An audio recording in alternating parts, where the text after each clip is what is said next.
So Fate Apocrypha episode 12 has arrived here, and apologies for no episode 11 review. It just got subtitled at a weird time, so I didn't really have time to watch and then review it. But episode 12, what an episode here. My memory is still a little fuzzy. I mean, it's gonna be only a couple of episodes before this is like an anime original viewing for me, because I'm just not gonna know what's happening here. But some things that I was really anticipating. One was the Shiro reveal, because a lot of people who have seen the Fate Stay Night and the Fate Zero, the Stay Night timeline, they were under the impression that this Shiro was the same Shiro just raised by the priest from the original Stay Night as well as Zero, and a lot of people were speculating that's who he was and that's why he was different. But this episode reveals that no, he is a separate Shiro from history. And I really like this. I mean, he's such a badass in this episode. I mean, literally Dracula. Vlad just was insane once his noble phantasm was forced out. And I love how the three command seals worked here, essentially. First one being, use your noble phantasm, which he said, I will kill you for doing that. The second, live until you get the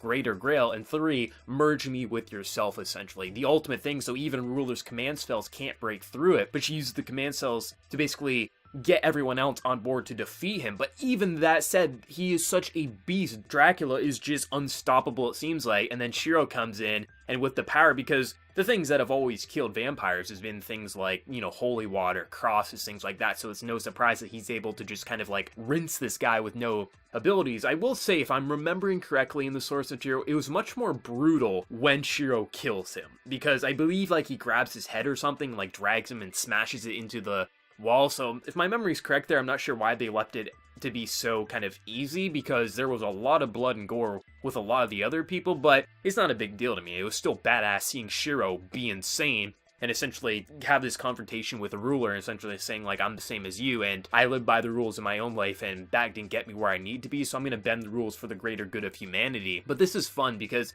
it's such an extreme war that we've seen in this Fate Apocrypha series, because if you compare it to the other ones that have been animated as of late, they are nothing in comparison, and it only gets more insane as you go deeper and deeper in the Fate series. And I just love how just grand this battle is, how sometimes you have to team up together, and also you never know exactly what's going to happen. Is Karna just going to wipe the floor with his abilities? Oh, then there's the twist that Dracula's noble phantasm actually turns him into Dracula, and he can make people, and essentially everyone has to team up together, because you don't want this vampire getting the grail, because that vampire will use that grail for no good, even though Vlad was saying like, I'm going to use it to erase this horrible rumor that he was a vampire in his life. But this was great. I love just how the battle choreography and also the editing is with both episode 11 and 12. I love how sometimes you'll be watching a fight and you'll see just a really smooth technique in editing where you'll see someone get slammed into a wall and it'll be a perfect cut to a different person getting slammed. It just feels like they really have a lot of time and care put into just the editing of the series to make the battle feel more than just swords hitting swords, but in fact feel human and alive and just varied. The sound effects still are just not my cup of tea, but still they just immerse me so much with these battles, and you're also seeing more of the histories throughout these characters within these battles to make it even more engaging. I'm not connected with any of these characters. Any of these characters could die and I'm not going to shed a tear. However, I've never really been connected with characters in Fate. The thing about Fate that's always made me just kind of immerse with it is learning about their individual personalities and stories and backstories and why they're fighting for the Grail.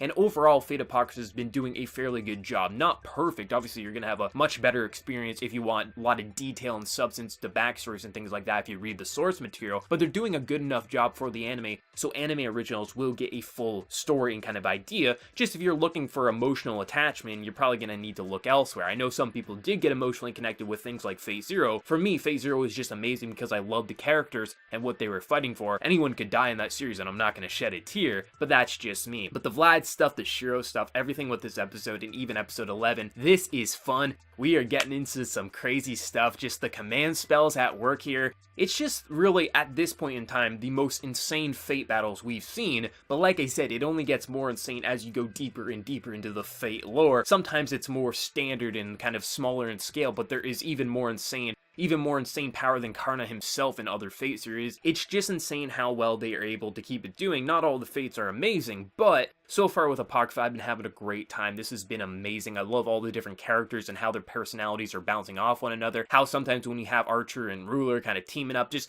how different their battle styles work together, especially when you see the battle turn where it looks like Vlad's just gonna get killed and he's told his master, never force me to do it or I'll kill you, and you see that noble phantasm activate and it shifts the entire battle. this is the type of stuff I like with Fate. It's not a perfect series. There has been a lot of like issues with production and even just characterization for some of these characters, but as a whole so far with these 12 episodes, I'm having an overall positive time with this show, and I'm so excited for episode 13. I believe next week is a recap episode or a break, something like that, so we might have a 2-week break here, but either way, I'm excited for the next episode. But let me know your thoughts down in the comment section below. What did you think of the whole Shiro stuff and the whole Dracula curse and everything like that? What did you think overall? Let me know your thoughts down in the comment section below, and before you leave, smack that like button, share your support for the new channel, be sure to subscribe. So until next time, everyone, please take care and have a good one.